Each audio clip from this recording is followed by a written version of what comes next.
ভোলা সদর উপজেলা থেকে সম্পূর্ণ বিচ্ছিন্ন দুটি অঞ্চল মাঝের চর ও মদনপুর ইউনিয়ন।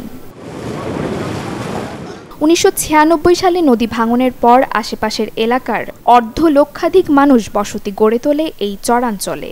তবে সম্প্রতি অঞ্চলটির রামদেবপুর ও মদনপুর সহ ৫টি পয়েন্টে দেখা দিয়েছে তীব্র নদী ভাঙন। চরের বেশিরভাগ অংশ জুড়েই কৃষি আবাদ, ফলে ভাঙনের কবলে বিলীন হচ্ছে ফসল আর জমি। এতে মাথায় হাত কৃষকদের। ঝুঁকিতে আশ্রয় প্রকল্পের কয়েক হাজার মানুষ, হুমকির মুখে সাইক্লোন শেল্টার ও কয়েকটি শিক্ষা প্রতিষ্ঠানও। এভাবে ভাঙন অব্যাহত থাকলে গোটা মাঝের চর ও মদনপুর ইউনিয়ন ভবিষ্যতে হারিয়ে যাবে। এখানে অপরিকল্পিত বালু উত্তোলনের কারণে এই যে কাচিয়া মাঝের চর, এটা একটা সম্ভাবনাময় চর। এখানের সাথে জড়িত রয়েছে কৃষক, হাজার হাজার কৃষক, যেখানে জড়িত রয়েছে হাজার হাজার মৎস্যজীবীগণ। এখানে যদি আপনার এটা অপরিকল্পিত বালু উত্তোলন বন্ধ না করা হয় বা বালি তোলার সিস্টেম করে বালু না তোলা হয়, তাহলে এই চর যদি ভেঙে যায়, তাহলে এখানকার যে মানুষ, অসহায় হতদরিদ্র মানুষ, এদের মাথা গোঁজার কোনো ঠাঁই নাই। সর্বক্ষেত্রে আমাদের এখন এমন পরিস্থিতি হয়েছে, নদীর গর্ভে মাটি বালি কাটার অবৈধভাবে কাটার উত্তোলনের কারণে আমাদের মাঝের চরগুলা সব ভেঙে যাইতেছে। নদী ভাঙতেছে, 2-3 কিলোমিটার নদী ভেঙে গেছে ড্রেজারে মাটি কাটার কারণে। এই ড্রেজার যদি এইখান থেকে বালু না কাটতো, তাহলে এই নদী ভাঙন হতো না, আজকে আমাদের এই দুর্ভোগ হতো না। স্থানীয়রা আরও জানান, মেঘনায় অপরিকল্পিত বালু উত্তোলনের কারণে গেল কয়েক বছর ধরে আরও তীব্র হচ্ছে ভাঙন।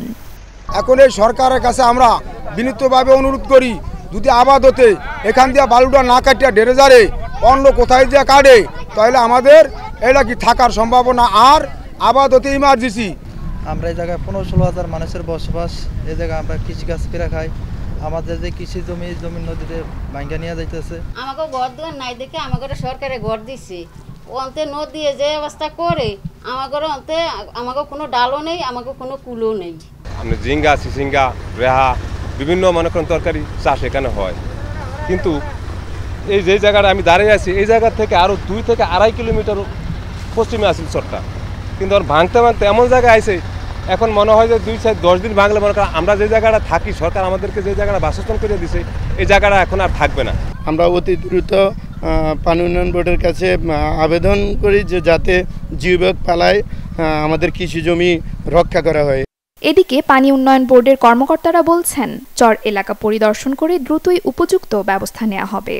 বালুমহল যে অংশটুকু ঘোষণা করা হয়েছে মাঝের চরের নিকটে, এটা কিন্তু ম্যাথমেটিক সার্ভে এবং টোটাল সার্ভে করেই নির্ধারণ করা হয়েছে, এবং যে অংশটুকু বালু উত্তোলনের জন্য নির্ধারিত আছে সেই অংশটুকুর মধ্যে বালু তুললে পরে নদী ভাঙনের কোনো ঘটনা ঘটবে না, কারণ ওই অংশটা নদীর মাঝখানে এবং ব্যাংক থেকে অনেক দূরে। যার ফলে তবে এটা লক্ষ্য করতে হবে যাতে যারা বালু উত্তোলন করে এরা যেন কোনোভাবেই সীমানার বাহিরে অথবা মূল ভূখণ্ড অথবা চরের কাছাকাছি গিয়ে বালু তুলতে না পারে। মেঘনা নদী থেকে অপরিকল্পিতভাবে বালু উত্তোলন বন্ধ করে নদী ভাঙন রোধে যথাযথ ব্যবস্থা নেয়ার দাবিতে মানববন্ধন ও বিক্ষোভ করছে চরের বাসিন্দারা। শুধু আশ্বাসই নয়, ভাঙন রোধে দ্রুত ব্যবস্থা নেওয়া হবে এমনটাই চায় চরবাসী। Desk report, channel 24।